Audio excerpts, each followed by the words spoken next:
So, you'd like to tether a camera to a computer. There's a couple really good reasons to do that. One is you get instant feedback. You can see if there's a piece of dust hanging around. You can see your lighting situation, your focus situation, change a backdrop, whatever you want to do. I take tethered shots for my blog to get better pictures for my blog.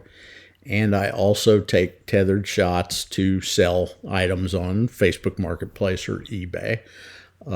Better pictures equal more attention and more probability that you'll sell something. So I've been doing this tethering for years, but please understand that I'm about 1 or 2 steps below an amateur. This is just something I like to do and that I've been doing. And not all cameras tether. And you need to check a couple places to see if the camera that you're about to purchase or that you already have is able to be tethered to a computer.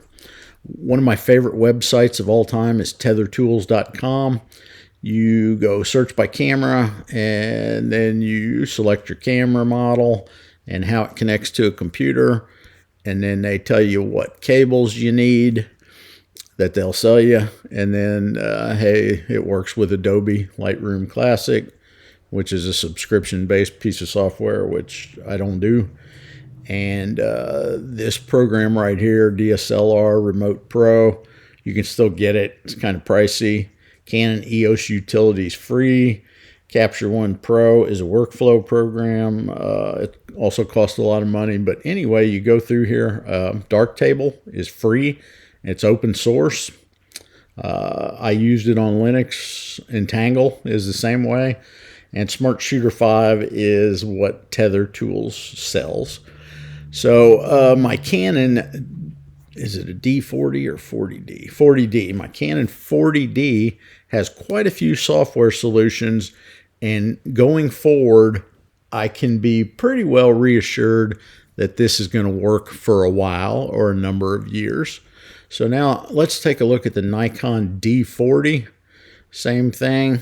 The cables, actually the same cables. And here are your software solutions. I've already talked about some of them. Nikon Camera Control Pro 2, I have that. That's what I use. Smart Shooter 5, I also have that. So anyway, these are your choices. Now, these are not always 100% right all the time. Maybe some things you can't get anymore, and they just haven't removed them from the list because, hey, we're talking about 10 to 20-year-old cameras here. If you're unsure, double check, go to your manufacturer's website, and a lot of these cameras that tethered came with free software, and just check that out. And lastly, I've got an old Canon PowerShot A640 that came out in the year 2006. Same cable, by the way. And this program here, this is a good example of them not keeping up the web page 100%. The program here is called Breeze PS Remote, and PS Remote has been abandonware for a long time. I bought it 20 years ago. It still works on Windows 10 if you set the compatibility settings for Windows XP2 or something like that. So anyway, this thing is near the end of its useful lifetime.